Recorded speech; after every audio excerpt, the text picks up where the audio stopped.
Estamos tratando de desarmar un Wiro Echo, no quiere arrancar y vamos a tener que desarmarlo para revisar el collo. Ya le revisamos la bujía, ya chequeamos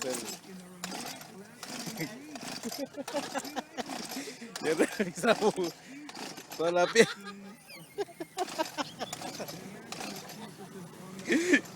pero no arranca.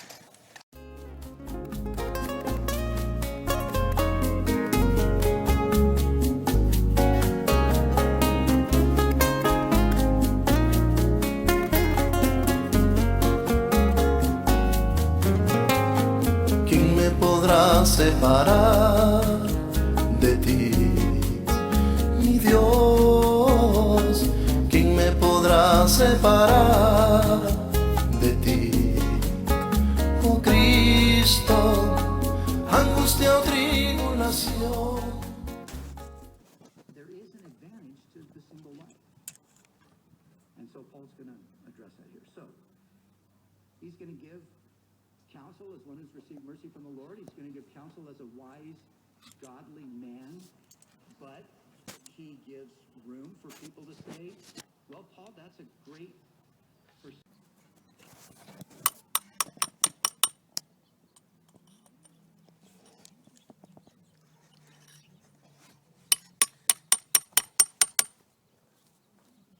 Oye,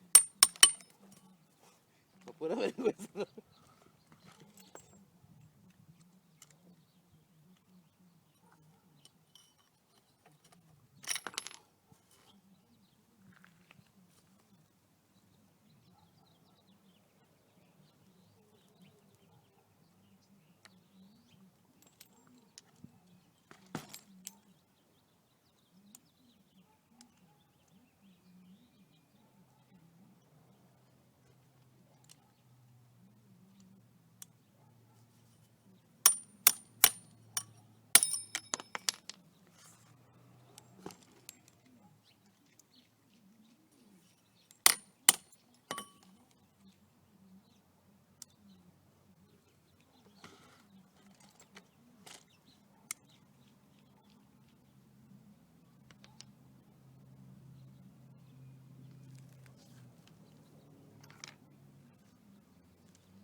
que ya llegamos.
Está rompiendo el metal.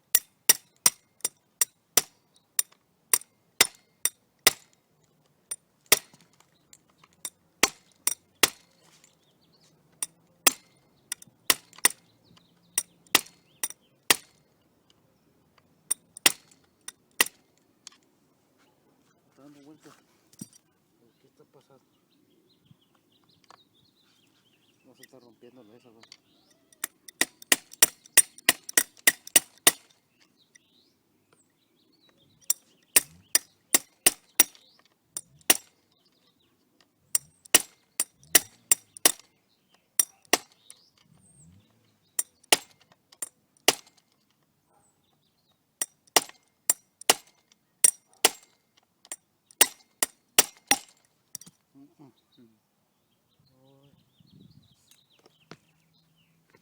No va a quedar otra que seguirle haciendo el hoyo aquí para poder meter el desarmador.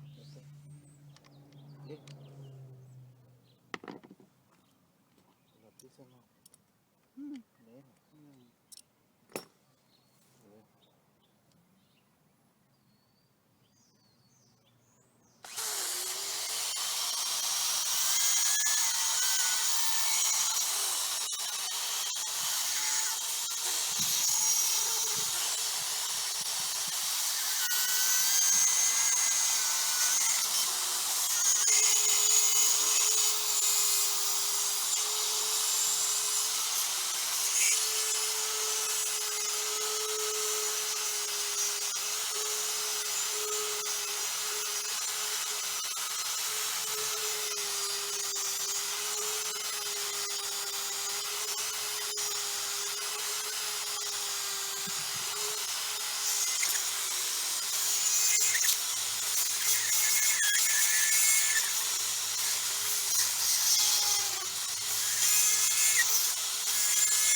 Ya no tiene ya.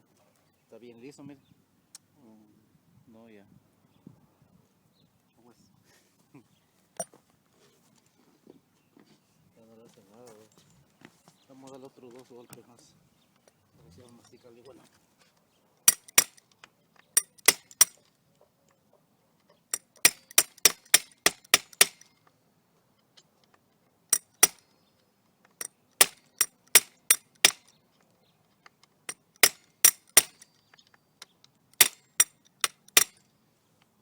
Vamos a romperle aquí.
Podemos romper.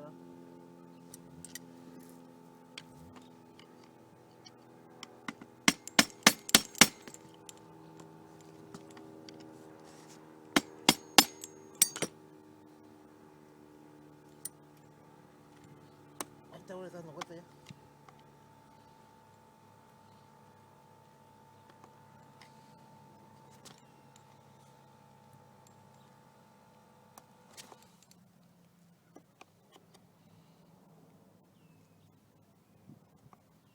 No tenemos salidas.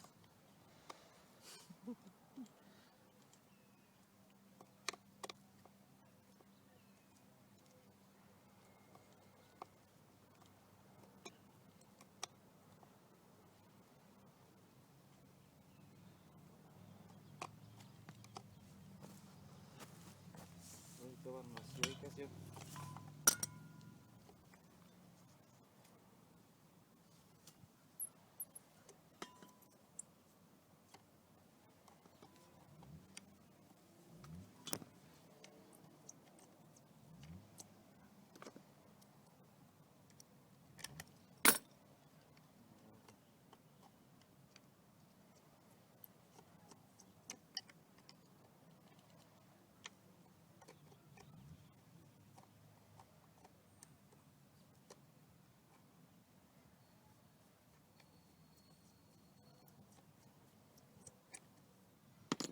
Todo.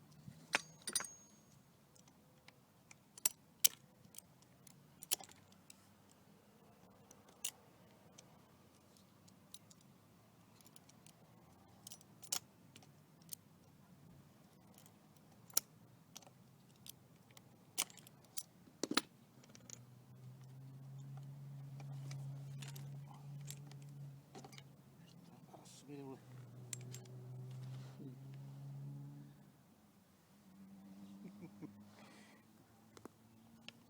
Hay que guardarlo para meterle otro nuevo. Ready, güey. Ahí dale.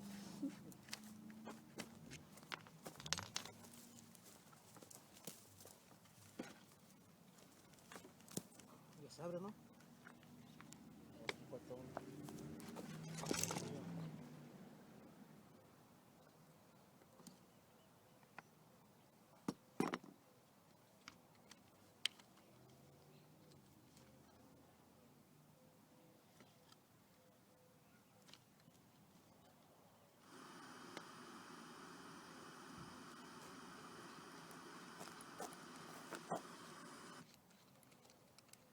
283.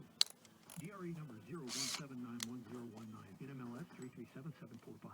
KWVE-FM, KWVE-HD1, San Clemente. People these days are seriously hung up on material possessions, things that will not last. Here's Pastor John Randall. There is a temporal kingdom, a material kingdom of this world, a kingdom of darkness. And many people are living for this temporal kingdom which will not last. It will come to nothing. Peter said, knowing that all of these things are going to be destroyed, how are we ought to live in holy conduct? Knowing that the elements are going to melt with a fervent heat, knowing that these kingdoms are going to come to nothing, how are you living? Are you living for a kingdom that is eternal?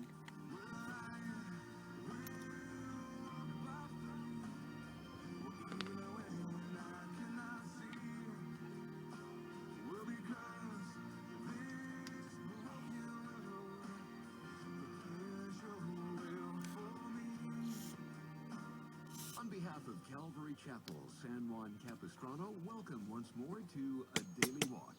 This radio ministry emphasizes the teaching of the Word of God. Currently, Pastor John Randall is developing the Gospel of Luke for us in a verse-by-verse fashion. We'll be in chapter 17 today, where Jesus is questioned by the Pharisees as to when the kingdom of God is coming. In response to that, our Lord says that the second coming will resemble the days of Noah and of Lot. Here's Pastor John to elaborate, beginning in Luke 17, verse 22. Look at verse 22. Then he said unto his disciples, the days will come when you will desire to see one of the days of the Son of Man, and you will not see it. And they will say to you, well, look here, or look there. Don't go after them. Don't follow them. For as the lightning flashes out of one part under heaven, shines to the other part under heaven, so also the Son of Man will be in his day. But first, he must suffer many things and be rejected by this generation. What Jesus shares with his disciples here, towards the end of the 17th chapter, parallels to a certain degree what he shared in the Olivet Discourse, found in Matthew chapter 24 and chapter 25, with much more detail. This is somewhat of a abridged version of what he shares there.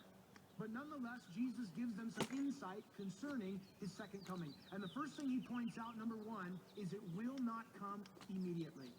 It's not going to happen like that. When Jesus died, rose from the dead, and then ascended, he was there with his disciples on the Mount of Olives. He ascended back to glory. The disciples were standing there, the book of Acts says, looking up. And the angel said to them, why are you standing here? The same way that he went up, he's going to come again. And the disciples believed that. But they believed it was going to happen immediately. Jesus said, I'm going away to prepare a place for you. I'm going to come again and receive you unto myself. This was the expectation. So they're waiting for him to come, and they were living as if he could come at any moment. Look at the epistles, and you will find this emphasized over and over, being prepared, being ready for the return of the Lord. That is the way that they lived. They thought he was coming back in the early church. He didn't come yet. It wasn't immediate.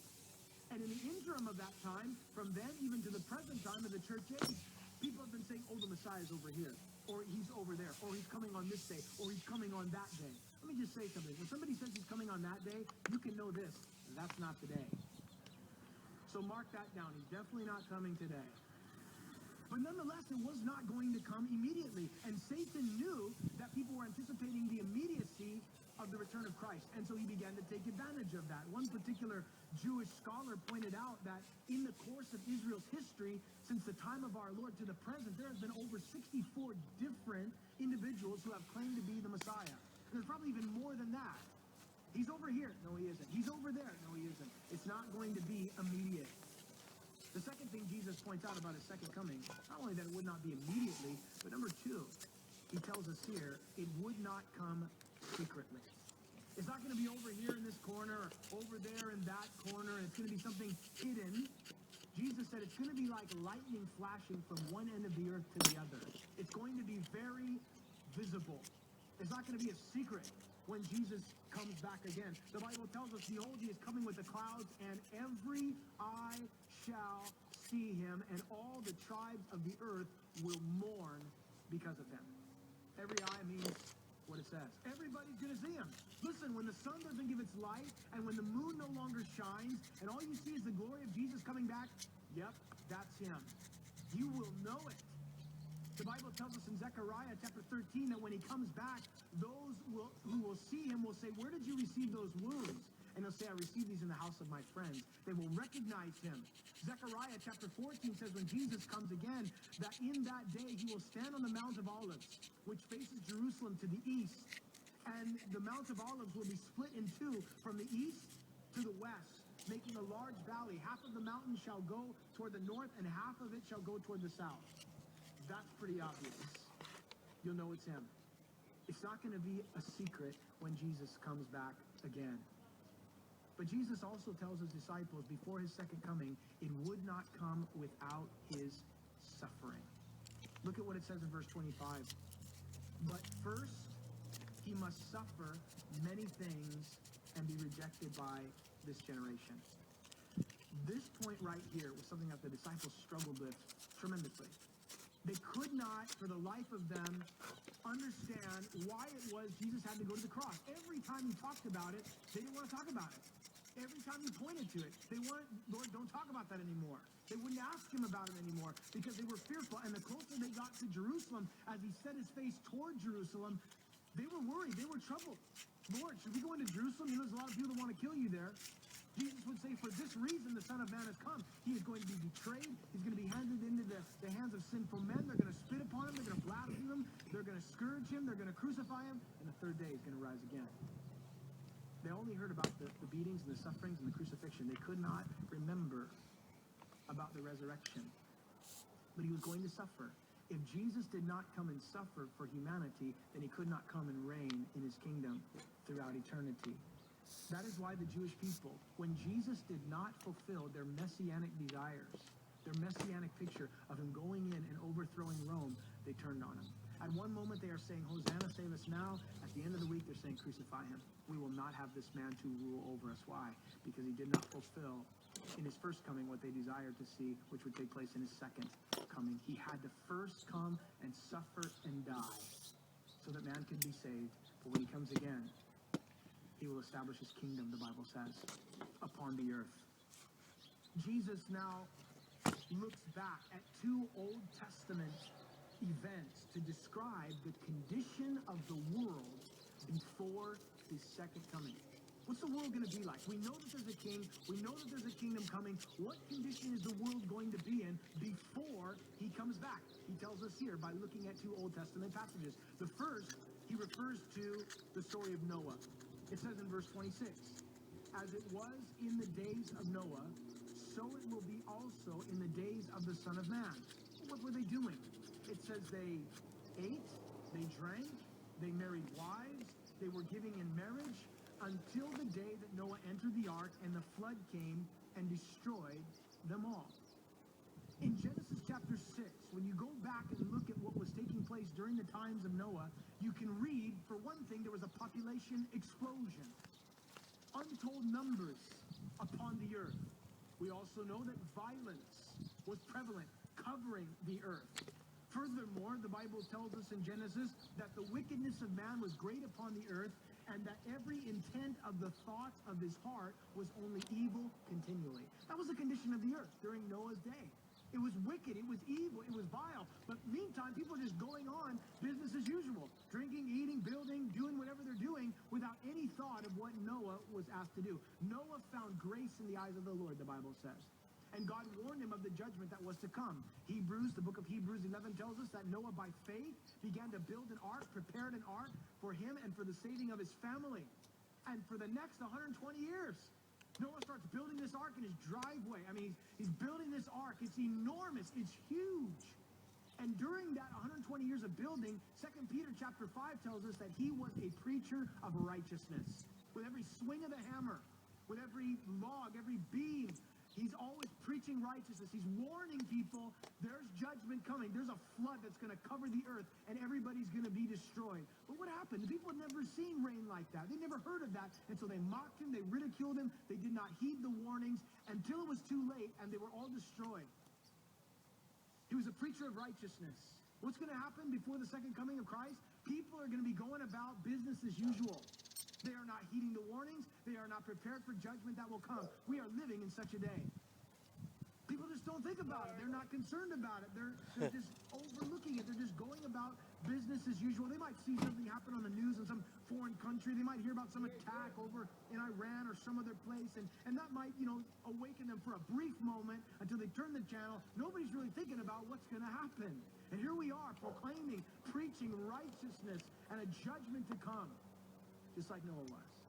But the people were not heeding the warnings. They were apathetic. They were not attentive. And there are many people like that today. They refuse to consider, and they are not prepared. Jesus uses yet another example. What will the condition of the world be like before his second coming? Well, he tells us it's going to be like the days of Lot. It says in verse 28, likewise as it was also in the days of Lot. What were they doing? They ate, they drank, they bought, they sold, they planted, they built.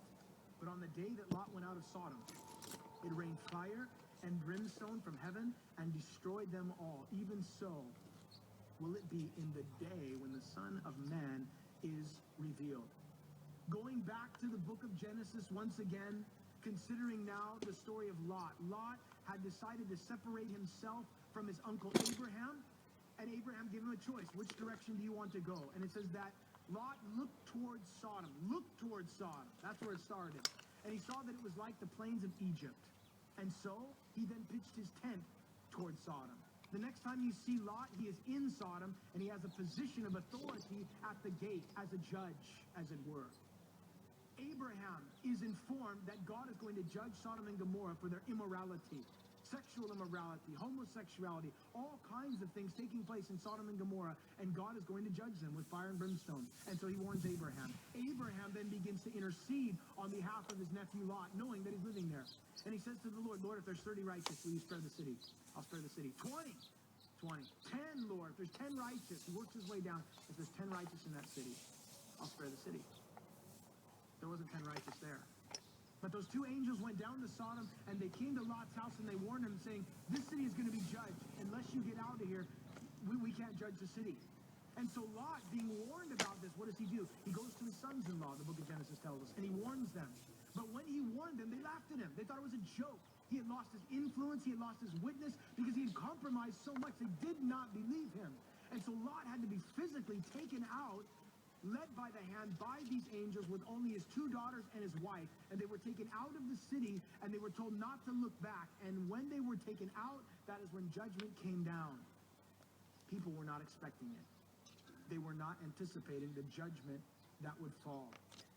Jesus then begins to consider with his disciples what would happen during the second coming and what they were to do.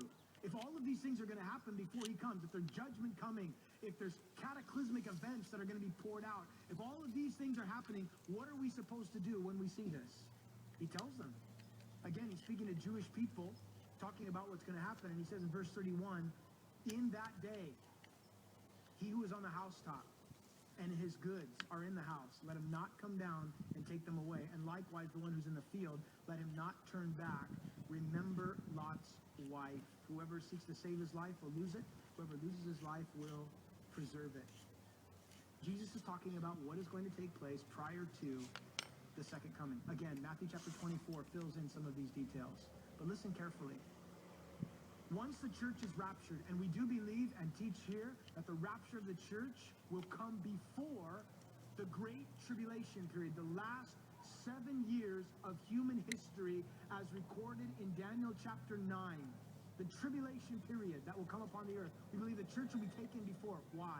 For one thing, we're the bride of Christ.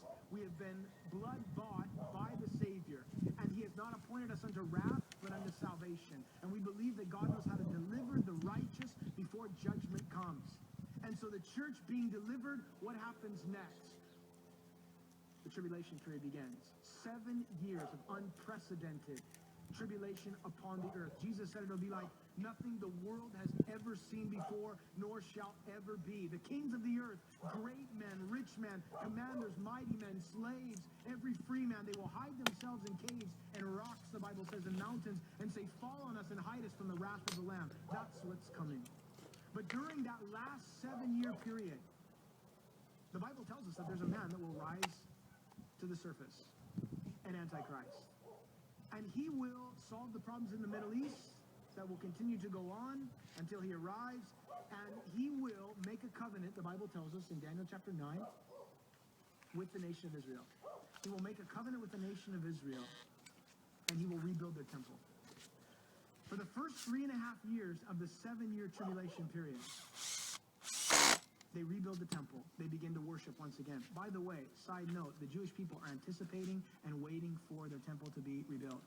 If you go over to Jerusalem, you can go into the Jerusalem Institute and you can have a tour, and they will show you all of the instruments and things, from the clothing of the priests to the various lavers, to the various things that are written out in the book of Leviticus and Exodus and Numbers, and all these things that they were to make. They have made them. All they need now is a temple, and of course the ark.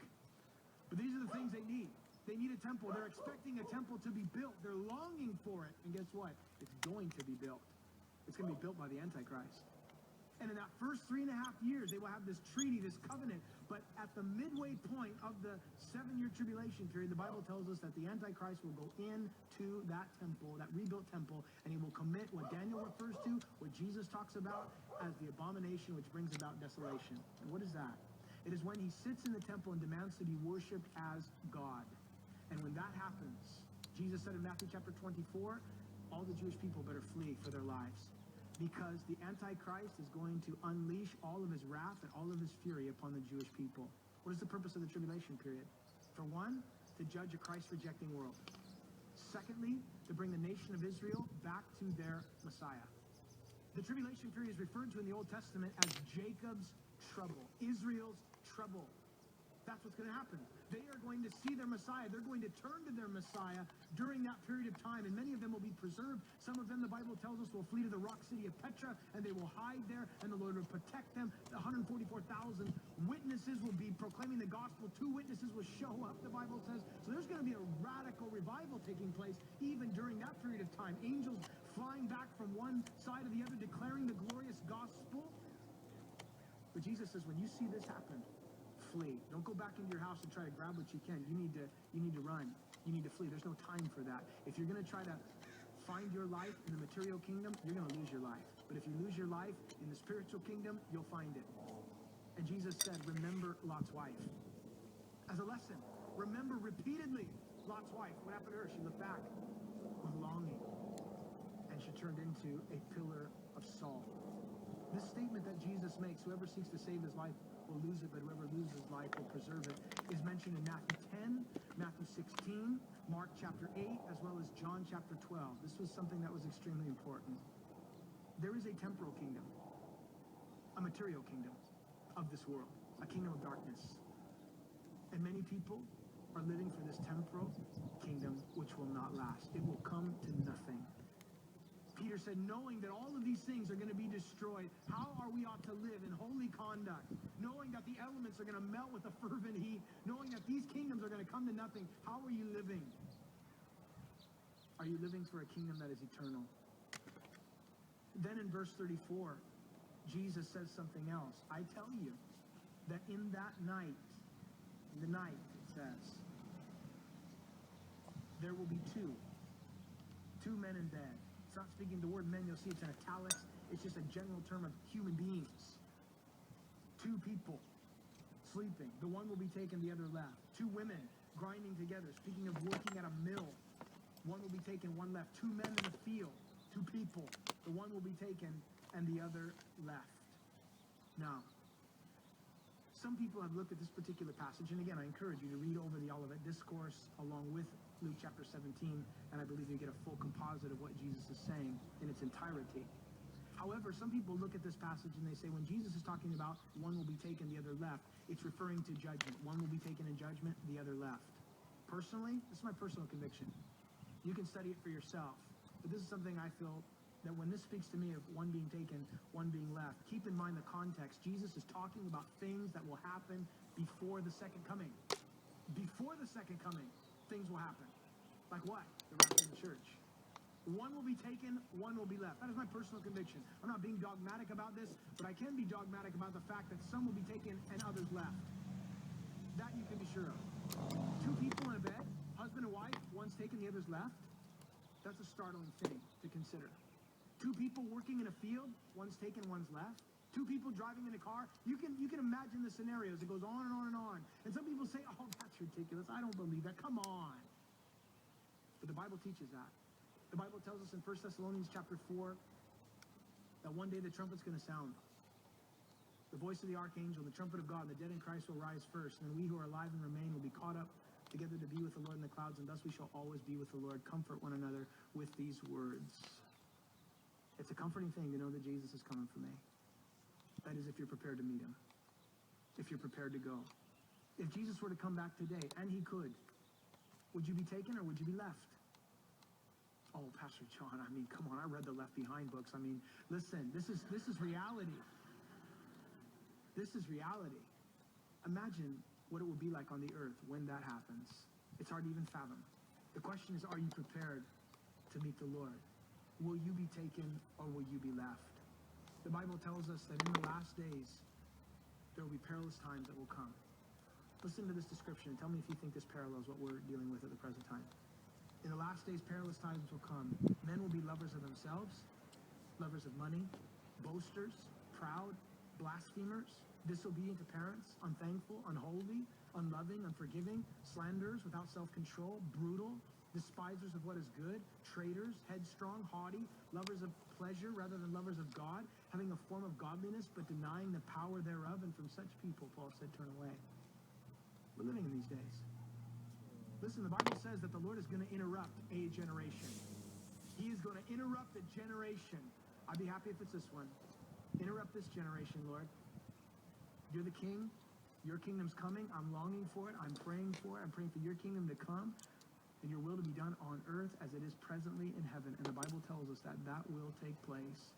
But the question that you have to answer today as we conclude is this. Is he your king? Are you part of his kingdom? The other thing to make note of, when you look at these two examples in Old Testament of Lot and Noah, will you notice that they were both delivered before judgment came? They were both delivered before judgment was poured out.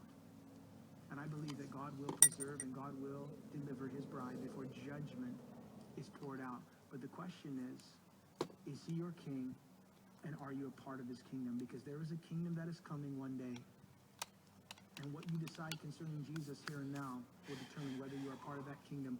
But if you are part of that kingdom, your future is glorious.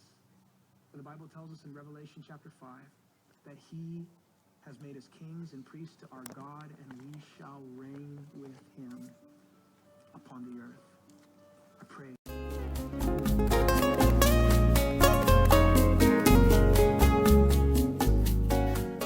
For a cost of just $5.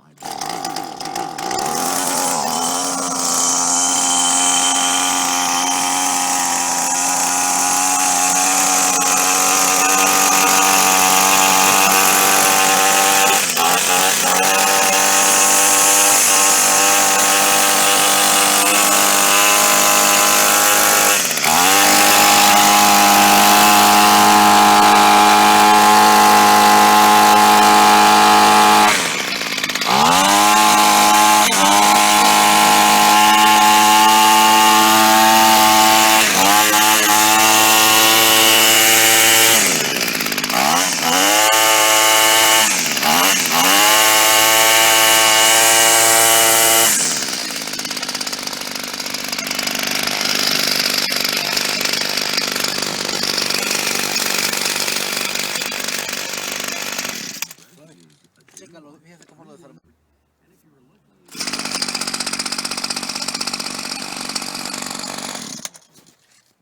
Como miró, amigo, ahí en el video le mostré cómo lijar el collo, y pues eso ya hace que la máquina empiece a trabajar mejor, tiene mejor contacto. Y el problema que tenía este güiro es que se apagaba. Cuando lo arrancaba duraba un rato y luego se apagaba, pero miramos que el problema no era ni el filtro de gasolina ni el carburador. El problema era el collo. Espero que le haya ayudado este video y que Dios le bendiga.